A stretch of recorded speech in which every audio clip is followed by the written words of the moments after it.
be next, people. Stay tuned. Don't adjust your dial. Leave your web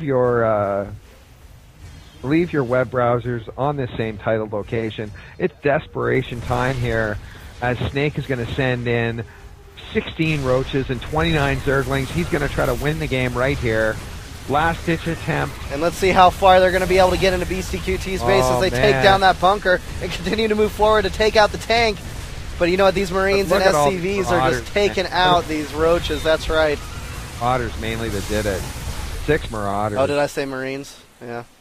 Well, you said SCVs, but in any event, BCQT has recovered. BCQT is on 29 SCVs now.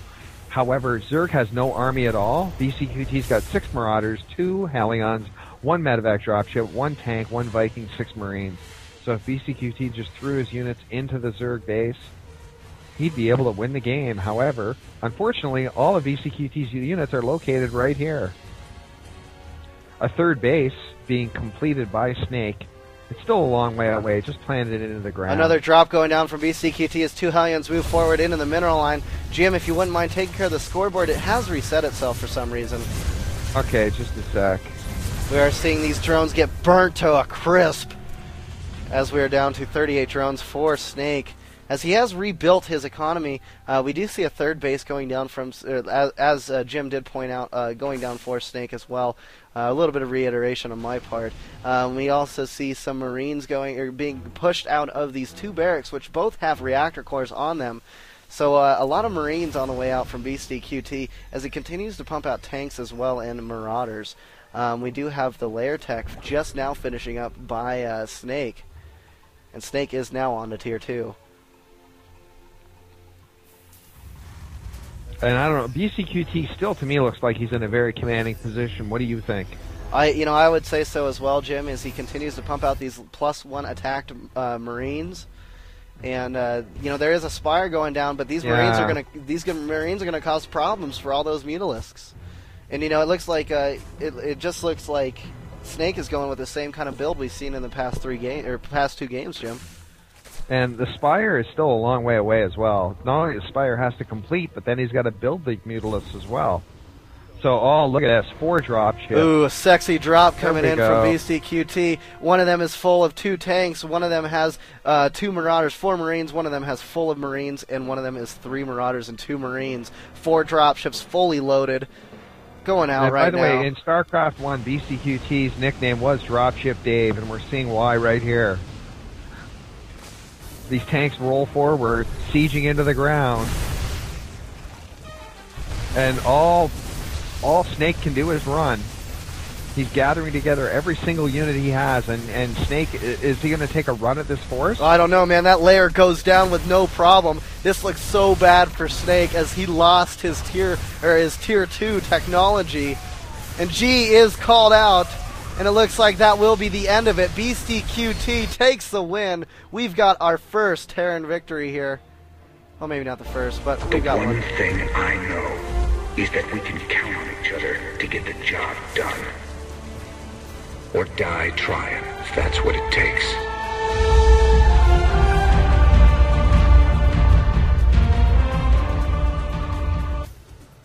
So there we have it, folks. BCQT moving forward. BCQT lost game 1. He let Zerg expand quickly without contending it. And in games 2 and 3, he contended the expansion, and he won the games 2 and 3. So big credit to the Serbian Superman for moving on to the round of 8 in the winners bracket.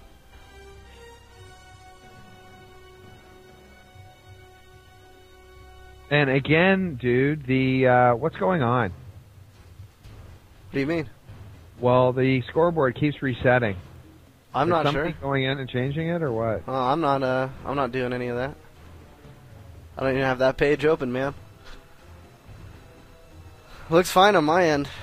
Anyways, we're waiting for another match to get finished up here, so we can get in. And so it looks like we're going to see BCQT versus Dimaga. And you want to check out the brackets? Yeah, I've got them up on the screen. Oh, thanks, buddy. And I'll just go ahead and put on some regular music. Let's listen to some Buck 65. How's that sound, everybody? Sounds good to me. Cool. What do you think of these challenge brackets? They look pretty cool. Yeah, they look cool. They work all right. It's really hard to tell how to find your opponent and how to find their IDs and stuff.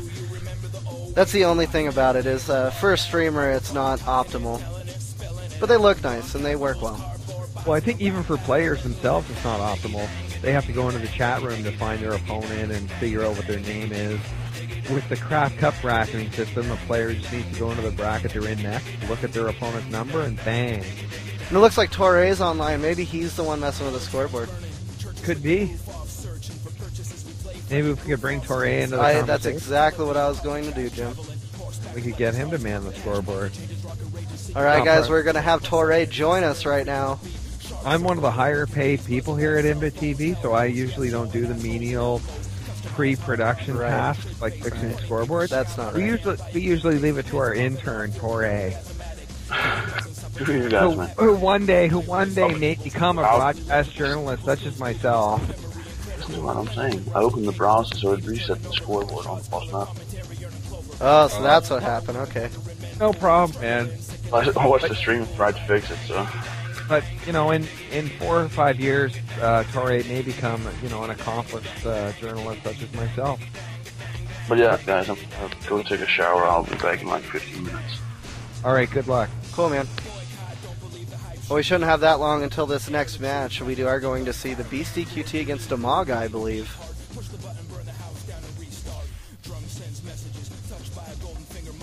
And Damaga beat live Zerg 2-0. And it looks like Damaga is AFK. Be right back. 5 minutes from Beastie QT. Want to see if we can get into another game? Meanwhile, then. Yeah, I'm going ahead. I'm going ahead and asking that here in the chat. Cool. I'd like to see the Goody Lucky Fish game or the Satini Kaz game. Those are the two I'd like to see. All right, looks like Satini against Kaz right here, Jim. Beautiful.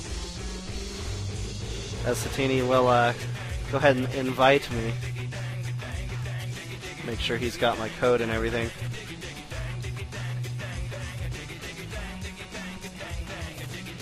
And this is a 32-player invitational, so we'll try to make it as non-stop as possible. But it's a little harder to do it in this situation than in these 500-player tournaments with, you know, 87 games going on at the same time.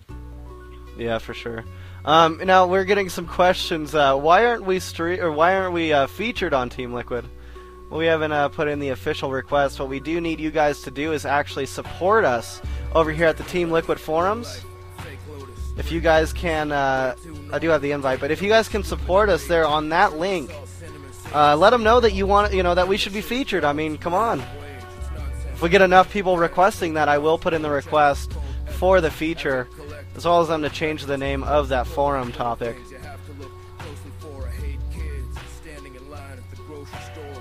So what is this game 1 of this series, or?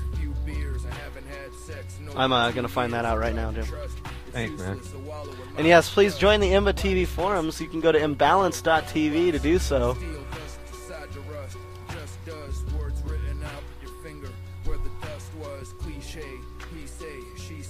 On imbalance.tv, you can also find the links to our Twitter, our Facebook, and everything else that is Imba. We're going to be developing more and more as we continue. Thanks, Jayza. We're glad you're able to support us. We love the support, and we love that you guys love to watch our casts. We love to bring you guys a great show and some awesome action. So this is game number 1, Jim. Fantastic, and it's round 2, I believe, of the winner's bracket. And Talcus, we usually do get up to around 2,000 viewers on a main event. The thing is this is not on the calendar, so we do not appear to be featured. But once we get featured, I'm sure that will change. We do see the countdown going down right now. Empire Chaos against Virus Satini right here, right now on Imba TV. All right, everybody, so welcome. Empire Chaos fighting Virus Satini, a TVT here. Going to be on Shattered, or actually Lost Temple. Yeah, interesting. Oh, yeah, it's the old maps, that's right. So we will be on Lost Temple.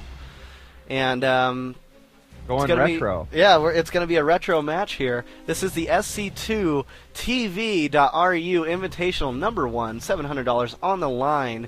This is the best of 3 series all the way through till we get to the finals, which will be best of 5. So why don't you go ahead and take it away from there, Jim? All right. These players have spawned in the closest rush distance by land. This is going to make it pretty tough for them to get a third base. But we will see what happens. We've seen both Kaz and Satini go a long way in many big European tournaments. These guys are veteran players. We do see Kaz spawning down at the bottom of Lost Temple. Yep, good point. As the yellow Terran. And over here on the right-hand side, in the 3 o'clock position, is Virus Satini piloting the teal Terran. Both players building supply depots in their main base. Go ahead. I apologize, guys, for the overlay. Since we don't have an intro, it's a little hard for me to remember to queue up, and it is also 3 in the morning here.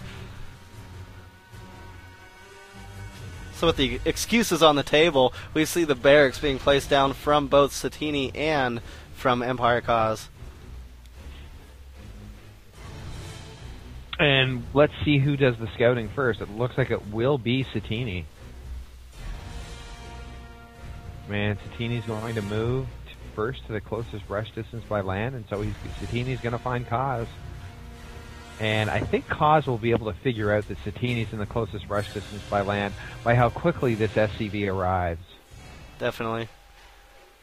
It's nice to see these players talking casually back and forth as the start of the match commences, talking about the TSL event. Kaz going with a refinery. Satini building an earlier refinery than Kaz. Kaz, in fact, has no refinery at all. That's correct. Kaz has sent out his first scout and will go in and see Satini's base. And we'll see. Go ahead. Satini's refinery is far more standard. Not building a refinery and building the expansion. Kaz will be expanding. That's a risky move, I'd say. Well, we'll see. He scouted this base. He knew what he was getting into when he put this command center into the ground. And continuing to pump out Marines is Kaz. So this will make for an interesting game, though, as Satini is going double refinery, 1 barracks, 1 factory opening. And here comes Satini with 2 Marines, bullying Empire Kaz off of this Zalmaga watchtower. This is going to make, I think Kaz may plant down a bunker. Yes, he will. And I guess this choke point here, really, he feels as though Kaz can really use this choke point to his advantage early game. Kaz is getting a 2nd barracks and 2 refineries. These 2 refineries will arrive much later than the refinery Satini has. So we got a really clear game of cat and mouse going on here. That's right, 3 Marines poking in, seeing this bunker just about finish up, will move back, and Satini is going to have to build up. We do see that we do see the starport actually going down, so the 111 is in effect for Satini. Remember, tank though from Satini. I think what we're going to see is a siege tank take out that bunker. But let's see what happens. Siege tank tech is not on the way currently. It did just now, as I say that, get placed down and is being researched from Satini. We see more and more Marines coming out right now from Empire Kaz, as well as him placing down his factory. No add-ons to the barracks. And Kaz is still running off of 2 refineries. Here comes the tank. 23 SCVs for Satini, 21 SCVs for Kaz. Now Satini's also getting a Viking, which will give that tank the vision it needs when it sieges into the ground to pick off his bunker.